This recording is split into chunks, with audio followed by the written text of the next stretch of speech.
Hello అండి. Subscribe చేసుకోండి. ఈరోజు సీరియల్‌లో అక్షయ్ అవనిని దేని గురించి ఆలోచిస్తున్నావు అని అడుగుతాడు. మీ గురించే అండి అని అంటది. నా గురించా? అంటాడు. అప్పుడు అవని చాలా థాంక్స్ అండి అని అనగానే దేని గురించి అని అంటాడు. నా పరిస్థితి అర్థం చేసుకొని నన్ను మా అమ్మని సపోర్ట్ చేస్తూ మాట్లాడినందుకు. మా తమ్ముడు మా అమ్మని తనతో తీసుకెళ్తాను అంటే మా అమ్మను పంపించేయకుండా ఇక్కడే ఉంటుందని చెప్పారు. మీరలా అన్నందుకు చాలా ఆనందంగా అనిపించింది. చాలా చాలా థాంక్స్ అని ఏడుస్తూ అంటది. అక్షయ్ కళ్ళు తుడుస్తూ, అవని ఏంటిది? నువ్వు మా అమ్మని మీ అమ్మలా చూసుకుంటున్నప్పుడు, నేను కూడా మీ అమ్మని మా అమ్మలా చూసుకోవాలి కదా! నా కోసం, మా అమ్మానాన్నల కోసం, నా చెల్లి కోసం, మా అందరి కోసం నువ్వెంతో చేశావు. చేస్తున్నావు కూడా. ఇప్పుడు నీ కోసం, నీ వాళ్ళ కోసం కూడా నేను ఆలోచించాలి కదా! నిన్ను సపోర్ట్ చేయడమే కాదు, నీ కోసం ఏమైనా చేస్తాను. ఎంత వరకైనా వెళ్తాను.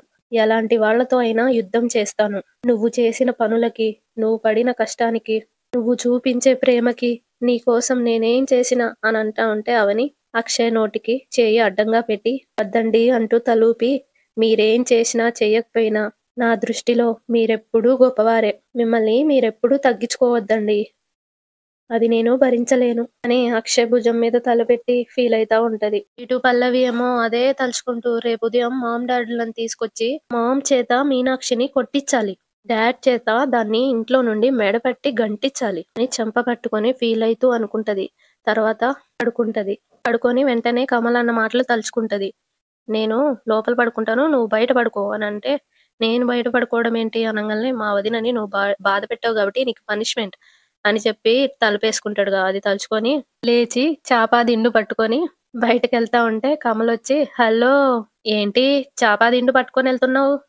ఎక్కడికమ్మా ఆ అని అడుగుతాడు. అప్పుడు పల్లవి, నేను మీ వదిన్ని బాధ పెట్టానని నన్నిక్కడ పడుకోనివ్వవు కదా, అందుకే నువ్వు వెళ్ళిపో అనకముందే నేనే వెళ్ళి వరండాలో పడుకుంటాను అని వెళ్తా ఉంటే, hold down hold down hold down, అది నిన్నిచ్చిన పనిష్మెంట్ అని అంటా ఉంటే పల్లవి, అయితే నేను ఇక్కడ పడుకోవచ్చా అని అడుగుతది.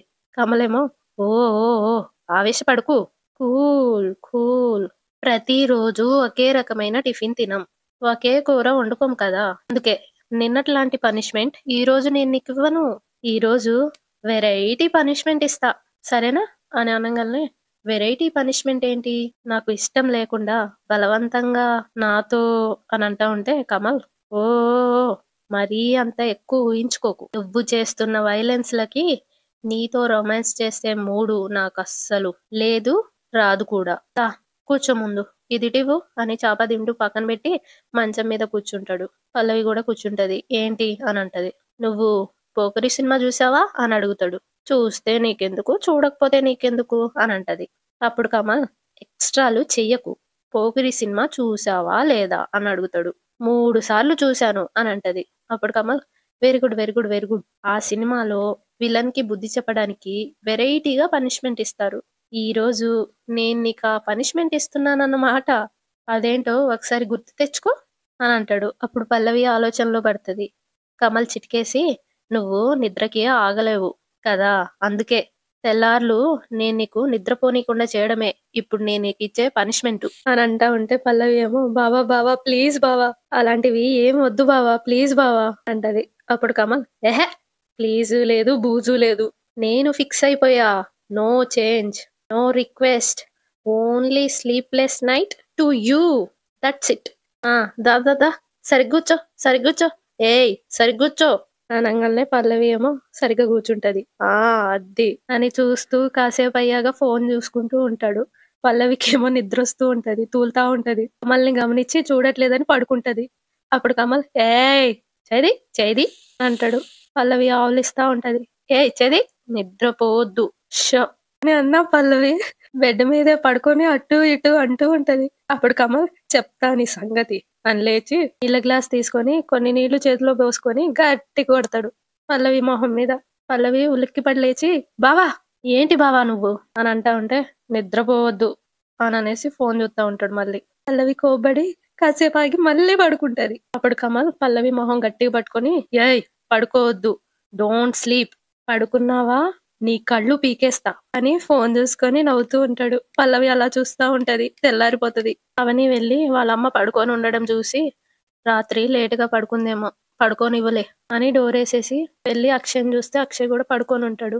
సర్లే అనుకోని వెళ్ళి టవల్ తీసుకొని స్నానానికెళ్తూ ఉంటే అక్షయ్ చూసి చెయ్యి పట్టుకుంటాడు. వదలండి అనంగాల్నే అక్షయ్ నో అనంటాడు.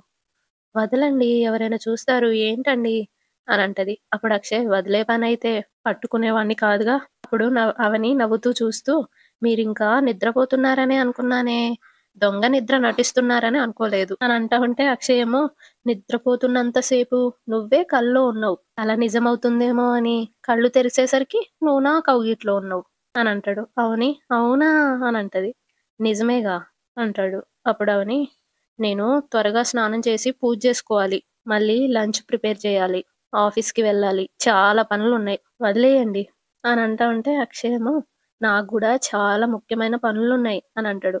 మీకేమున్నాయి అని అడుగుతది. నిన్ను చూస్తూ ఉండాలిగా. నువ్వు నా కౌగిట్లో ఉండాలి. ఆ తరువాత అని ముద్దు పెట్టడానికి పోతే అవని ఏలడ్డం పెట్టి నవ్వుతూ శ్రీవారు చాలా హుషారుగా ఉన్నారే అని అంటది.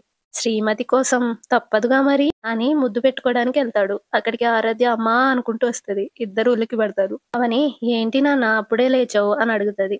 అప్పుడు ఆరాధ్య స్కూల్‌కి వెళ్ళాలని నానమ్మ లేపింది అని అనగానే ఇద్దరు అని అంటారు. మరి వెళ్ళాలి కదా అని అవని అడుగుతది.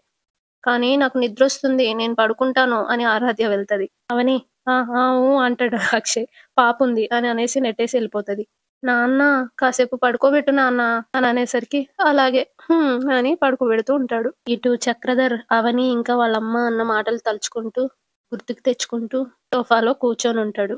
అక్కడికి వాళ్ళ ఆవిడొచ్చి చక్రధర్‌ని అలా చూస్తా ఉంటది. పల్లవి గూడా కారు దిగి ఆవేశంగా లోపలికెళ్ళి పూల కండిని తీసుకొని కింద పడేస్తది. పగిలిపోతదది. విసిరి కొడతది. వాళ్ళ నాన్న కంగారు పడి లేచి, పల్లవి ఇంత సీరియస్‌గా ఉందేంటి? కొంపదీసి మీనాక్షి తన భర్త నేననే విషయం పల్లవికి చెప్పేసిందా? అని లోపల లోపల అనుకుంటూ ఉంటాడు. పల్లవి వాళ్ళ అమ్మొచ్చి ఏయ్! ఫ్లవర్ వాజ్ పగలగొట్టావేంటే? అని అనంగాల్నే పల్లవి కోపంతో తొక్కలో ఫ్లవర్ వాజ్ గురించి అడుగుతున్నావు. నాకేం జరిగిందని అడగవేంటి మామ్? అని అంటా ఉంటే చక్రధర్ ఏం జరిగిందమ్మా? అని అడుగుతాడు. అప్పుడు పల్లవి ఆ ఇంట్లో నాకు చాలా పెద్ద అవమానం జరిగింది. చక్రధరేమో మళ్ళీ తనలో తాను అవమానం అని అంటుందంటే మీనాక్షి నా గురించి చెప్పేసుంటుందా అని అనుకుంటాడు. పల్లవి వాళ్ళమ్మ అంత అవమానం ఏం జరిగిందే నీకు అని అడుగుతది. అప్పుడు పల్లవి నన్ను అని జరిగింది మొత్తం చెప్తది. తన భర్త ఎవరో చెప్పలేదు కాబట్టి అవని నీకు పుట్టిన అక్రమ సంతానమా అని అడిగాను. తప్పేంటి? తన భర్త తనని వదిలేశాడనో, చచ్చిపోయాడనో చెప్పుంటే నేను ఆ మాట అనేదాన్ని కాదు. తన భర్త గురించి తనకి చెప్పడం ఇష్టం లేకపోతే వాడొక చచ్చు ఎదవ, ఉచ్చు ఎదవ అనో చెప్పాలి కదా! అని అంటా ఉంటే చక్రధరేమో అమ్మా పల్లవి ఆమె భర్త గురించి నువ్వు చీప్‌గా మాట్లాడడం ఏంటి? ఆయన ఎలాంటి వాడైతే నీకేంటమ్మా? అని అంటాడు. అప్పుడు పల్లవి ఎందుకంటారేంటి డాడ్? తన భర్తని చచ్చు వెధవో, పుచ్చు వెధవో అని అన్నందుకే నీకంత కోపమొస్తుంది అంటే నేనడిగిన దానికి సమాధానం చెప్పకపోతే నాకు కోపం రాదా మరి? అందుకే అక్రమ సంతానమా అని అడిగాను. అంత మాత్రానికే కొట్టేస్తుందా నన్ను? ఆమెకి ఏం హక్కుందని నన్ను కొట్టింది? ఈ విషయం మీరిద్దరూ వచ్చి ఆమెని అడగాలిప్పుడు. మిమ్మల్ని తీసుకొని వెళ్ళడానికే నేనొచ్చాను. అని అంటా ఉంటే చక్రధరేమో తనలో తాను ఇప్పుడు నేనెళ్తే నేను మీనాక్షి భర్తనన్న విషయం పల్లవికి నా భార్యకి తెలిసిపోతుంది అని అనుకుంటూ ఉంటాడు. పల్లవి ఏమో మీరిద్దరు రండి నాతో అనంటది. వెంటనే చక్రధర్ ఇంత చిన్న విషయానికి గొడవ పడ్డం దేనికమ్మా? వదిలేయ్ అనంటాడు. అప్పుడు పల్లవి ఆ ఇంట్లో వాళ్ళెవరైనా నన్ను చిన్న మాటంటేనే మీరొచ్చి గొడవ చేసేవాళ్ళు కదా! అలాంటిది ఆ మీనాక్షి నన్ను కొట్టడం మీకు చిన్న విషయంలా అనిపిస్తుందా? వదిలేయమంటున్నారేంటి డాడ్? అని అంటా ఉంటే పల్లవి వాళ్ళ అమ్మేమో ఆమె మనమ్మాయిని కొట్టడం ఏంటండి? వెళ్దాం పదండి. అడుగుదాం అంటది. అప్పుడు చక్రధర్ అడగాలనుకుంటే నువ్వెళ్లి అడుగు. నాకు చాలా అర్జెంట్ పనులున్నాయి. ఆ! నేను వెళ్ళాలి. అని వెళ్తూ ఉంటే వాళ్ళమ్మ చూడండి మన అమ్మాయి ఎలాంటిదైనా కావచ్చు. అలాగని ఎవరెవరో మన కూతుర్ని కొడుతూ ఉంటే చూస్తూ ఊరుకుంటామా? ఈరోజు నా కూతుర్ని కొట్టింది రేపు ఇంకేమన్నా చేస్తుంది. అప్పుడు కూడా మన కూతురు కన్నా మీ బిజినెస్ పనులే ముఖ్యమంటారా ఏంటి మీరు? ఇలాంటి విషయంలో మనం ఏం మాట్లాడకుండా, అడగకుండా ఉంటే వాళ్ళు ఇంకా రెచ్చిపోతారు. మనం వెళ్ళాల్సిందే. మన కూతుర్ని కొట్టిన వాళ్ళకి గట్టిగా బుద్ధి చెప్పాల్సిందే. వెళ్దాం పదండి అని అనగానే చక్రధర్ నాకు పనుందని చెప్తున్నా కదా! అర్థం చేసుకో రాజేశ్వరి. ఇలా మాట్లాడుతున్నావేంటి? అని అంటా ఉంటే పల్లవి వాళ్ళ అమ్మేమో మీరక్కడికి రాను అంటే వాళ్ళందరినీ ఇక్కడికే పిలిపిస్తా. ఆ ఇంట్లో నా కూతురికి అంత అవమానం జరిగిందంటే మనం ఊరుకునే విషయం కాదు. ఏం చేయాలో నాకు బాగా తెలుసు. ముందు వెళ్దాం పదండి. హ్మ్. పదండి అనంటది. చక్రధర అలాగే నిలబడుంటే పల్లవి ఏమో, "ఏం మాట్లాడరేంటి డాడ్? మీరు రానంటే చెప్పండి. మీరు ఎక్కడుంటే అక్కడికి నేనే ఆ మీనాక్షిని మీ దగ్గరికి తీసుకొనొస్తాను. నేనసలు ఊరుకునే ప్రసక్తే లేదు ఈ విషయంలో" అనంటది. పల్లవి వాళ్ళ అమ్మేమో పదండి అని అంటా ఉంటే, రాజేశ్వరి "అబ్బా! ముందు పదండి" అని తీసుకొనెళ్తది. రాజేశ్వరి, రాజేశ్వరి అని అంటా ఉంటాడు. మీనాక్షి నన్నే కొడతావా? ఇప్పుడు చెప్తా నీ సంగతి అని పల్లవి గూడా ఎళ్తది. ఇటు అవని ఏమో లంచ్ బాక్స్ ప్రిపేర్ చేస్తా ఉంటది. వీళ్ళు ముగ్గురు కార్‌లో వచ్చి దిగుతారు. చక్రధర్ ఏమో ఇప్పుడు వెళ్లి మీనాక్షితో గొడవ పడితే, మీనాక్షి తన భర్తని నేనేనని చెప్పినా చెప్తుంది. అందరి ముందు నా పరువు పోయి నేను తలదించుకోవాల్సొస్తుంది అని అనుకుంటూ ఎనకాలే ఆగిపోతాడు. పల్లవి ఇంకా రాజేశ్వరి చూసి, "అదేంటండి అక్కడే ఆగారు? రండి" అనగానే అక్కడికొచ్చి, "ఆడవాళ్ళ గొడవల గురించి ఆడవాళ్ళు మాట్లాడితేనే బావుంటుంది. నేనెందుకు? మీరెళ్ళండి" అని అంటా ఉంటే పల్లవి ఏమో, "డాడ్ అది ఆడవాళ్ళ గొడవ కాదు. మీ కూతురి సమస్య. తండ్రిగా మీరేం మాట్లాడరా?" అని అంటది. అప్పుడు చక్రధర్ నవ్వుతూ, "హా! అంటే నాకు బిజినెస్ కాల్ అర్జెంట్‌గా ఉందమ్మా. అందుకే మిమ్మల్ని వెళ్ళమంటున్నాను. మీరు వెళ్ళండమ్మా. నేను కాల్ మాట్లాడాక ఇమ్మీడియేట్‌గా వచ్చేస్తాను. వెళ్ళండి" అని అంటాడు.